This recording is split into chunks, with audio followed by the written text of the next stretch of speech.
To say that one doesn't know when to quit is either an insult or a compliment, depending on the outcome. Alan Christopherson's diary.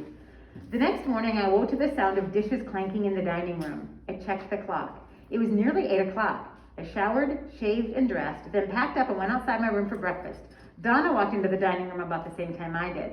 Good morning, sleepyhead. Glad I got up at 5:30 to get breakfast on. I'm sorry, she waved her hand. I'm just joshing ya. I had another guest I had to get breakfast for. What would you like to drink? I've got coffee, orange juice, apple juice, milk, all of the above if you like. Coffee and orange juice, I said. She walked back to the kitchen while I sat down at the table, which was set with a poinsettia print tablecloth and Christmas place settings trimmed in red and gold with holly leaf decorations. The centerpiece was a glass chimney and candles set in a holly wreath.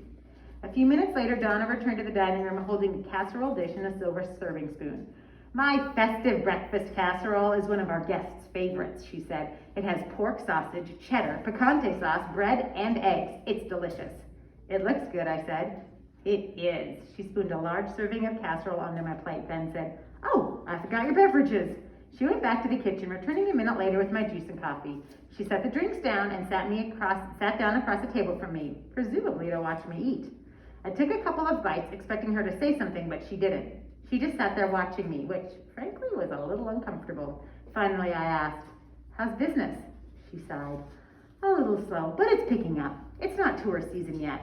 During Sturgis, we just rent the whole place out. You know what Sturgis is? I nodded. I had employees who went every year. The stories they would tell. Oh, yes, there are stories. Last year, there was a woman on a Harley who called herself Lady Godiva.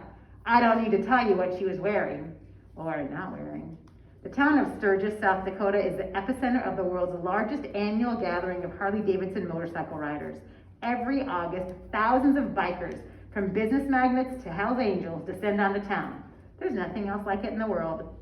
How far are we from Sturgis, I asked. A little over 50 miles. I'd like to see that sometime. There's not much to see this time of year, she said. Of course, it's not as wild as it used to be. It's like Christmas. It got commercialized. Just then I heard a doorknob turn and the back door opened. I looked over as Donna's other guest entered the room. It was Pamela. Hi, Alan, she said softly. I stared at her in disbelief. I thought you'd given up. No. I looked at her for a moment, then stood. Fine, follow me to Key West if you want, but you should get some better shoes. I turned to Donna, whose eyes were nervously darting back and forth between us. I need my bill. I'll get it, she said, standing quickly. She walked over to her cubbyhole maple desk. It will be $89 for the night. She held up a handwritten invoice. $92.56 with tax. Pamela stared at me. Alan, just 5 minutes, please. I told you no. I handed Donna my credit card. Then, as it was processing, went back to my room and got my backpack. When I returned to the dining room, Pamela was still there. I retrieved my credit card, signed the bill, then walked past Pamela to the front door. Please, just hear me out, she said. I told you yesterday we have nothing to talk about. Nothing's changed since then. I walked out the door, slamming it shut behind me. As I reached the other end of the parking lot, Pamela stepped outside. You owe me, she shouted. I spun around. What? You owe me.